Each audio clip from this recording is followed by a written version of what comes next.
सोयाबीनचं नुकसान झालंच पाहिजे, सोयाबीनचं नुकसान झालंच पाहिजे, अरे खातात बनावट खाताचं नुकसान झालंच पाहिजे, अरे बोगस बियाणाचं झालंच नुकसान पाहिजे, बोगस खाताचं नुकसान झालंच पाहिजे, बोगस बियाणाचं नुकसान झालंच पाहिजे. अरे कोण म्हणते देत नाही दिल्याशिवाय राहत नाही. असल्या कृषी अधिकाऱ्याचं करायचं काय खाली मुंडकं वर पाय, अरे असल्या कृषी अधिकाऱ्याचं करायचं काय खाली मुंडकं वर पाय, अरे असल्या कृषी अधिकाऱ्याचं करायचं काय खाली मुंडकं वर पाय, असल्या कृषी अधिकाऱ्याचं करायचं काय खाली मुंडकं वर पाय. बनावट सोयाबीन बियाचे पैसे झालंच पाहिजे, नुकसान त्याची भरपाई झालंच पाहिजे.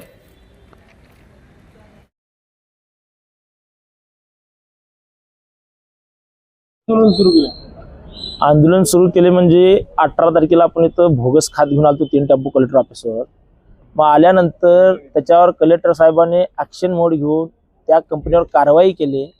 कारवाई केल्यानंतर ही कंपनीचे आणि जे कृषी अधिकारी आहेत ही कंपनीशी त्यांनी जुळले त्यांचं नातं.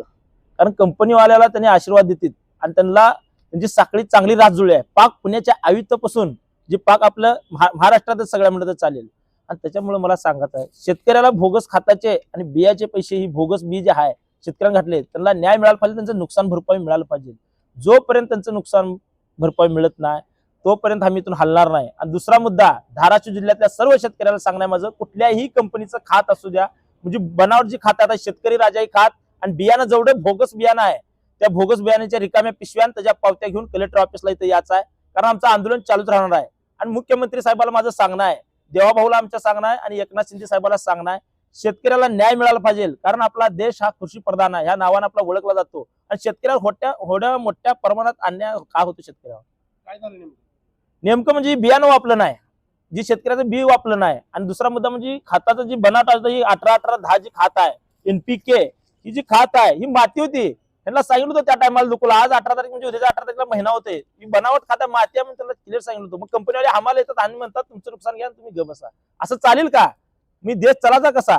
गोरगरीब शेतकरी राहतील का जीवन? त्याच्यामुळे माझा सवाल आहे धाराशिव जिल्हा म्हणजे आत्महत्या 141 ला आकडा पडला आहे गेल्या वर्षीचा. मग त्याच्यामुळे अजून शेतकरी मारा लागले, संकटात यायला लागले. त्याच्यामुळे माझं एकच आहे आम्हाला न्याय मिळावा, कृषी मंत्र्यांच्या भाग घ्याव आणि आमचे खासदार असतील आमदार असतील त्यांनी दुखून घ्यावं. जिल्ह्यात आपल्या काय होते नेमकं त्यांनी का लक्ष देत नाहीत? कंपन्या कोणाच्या आशीर्वादाने चालतात ही मोठा सवाल आहे आमचा. त्याच्यामुळे आम्हाला जोपर्यंत शेतकऱ्याला न्याय मिळत नाही तोपर्यंत आम्ही हलणार नाही.